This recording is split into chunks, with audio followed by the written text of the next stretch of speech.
اسے شرط مت لگاؤ، ہار جاؤ گے۔ سیلز مین نے مسکراتے ہوئے کہا، کیا تمام کاریں سرخ رنگ کی ہیں؟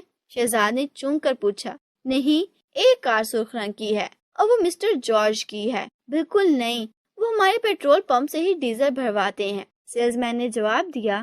مسٹر جارج، تو کیا وہ کوئی غیر ملکی ہیں؟ شہزاد نے چونک کر کہا۔ ہاں، وہ غیر ملکی ہیں اور مالا بار سائڈ اسٹریٹ کی کوٹھی نمبر 14 میں رہتے ہیں۔ میں نے ایک بار وہ کار وہاں کھڑی دیکھی تھی، سیلز مین نے جواب دیا۔ چلو ہو گیا، اچھا بھائی، شرط ختم۔ بہت بہت شکریہ جناب، شہزاد نے اکتاتے ہوئے لہجے میں کہا، اور پھر وہ فیصل کا ہاتھ پکڑ کر آگے بڑھ گیا۔ بھائی کمال کر دیا تم نے، کتنی آسانی سے اس نقاب پوش کا پتہ لگا لیا، فیصل نے خوشی سے اچھلتے ہوئے کہا۔ چلو وہ کوٹھی بھی دیکھ لیں، شہزاد نے کہا، اور پھر وہ دونوں مالا بار سائڈ اسٹریٹ کی طرف چل پڑے۔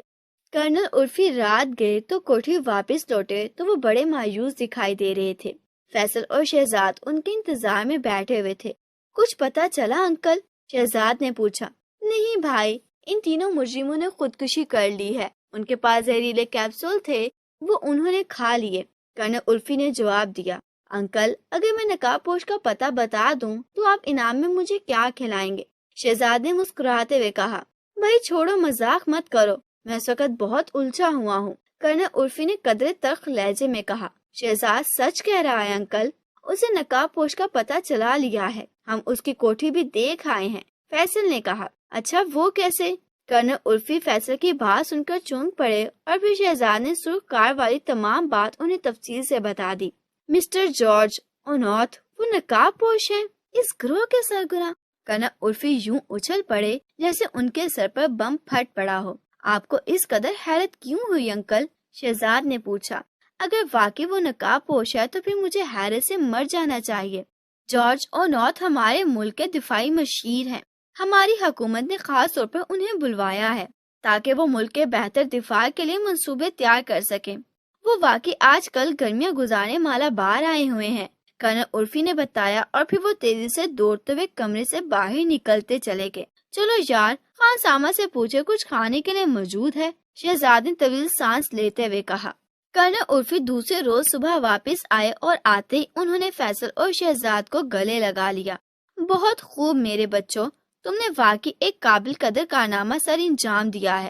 مسٹر جارج اونوتھ واقعی وہ نقاب پوش تھے، مگر اصلی جارج اونوتھ نہیں۔ یہ نقاب پوش ایک غیر ملکی جاسوس تھا اور اس نے مسٹر جارج کو قتل کر کے اس کا میک اپ کر لیا تھا۔ رات ہم نے انہیں گرفتار کر لیا ہے اور اب تک اس نے تمام جرموں کا اقرار کر لیا ہے۔ کرنل عرفی نے خوشی سے بھرپور لہجے میں کہا۔ انکل، آپ کا خان سما بڑا کاہل ہے، میرا پیٹ ہی نہیں بھرتا اور وہ کہہ دیتا ہے کہ کھانا ختم ہو گیا ہے، شہزاد نے بڑی معصومیت سے کہا۔ تم جس قدر چاہو کھاؤ شہزاد، تمہارے لیے کھانے کی کوئی کمی نہیں ہو سکتی۔ خان سامہ، خان سامہ، کرنل عرفی نے چیختے ہوئے کہا، اور شہزاد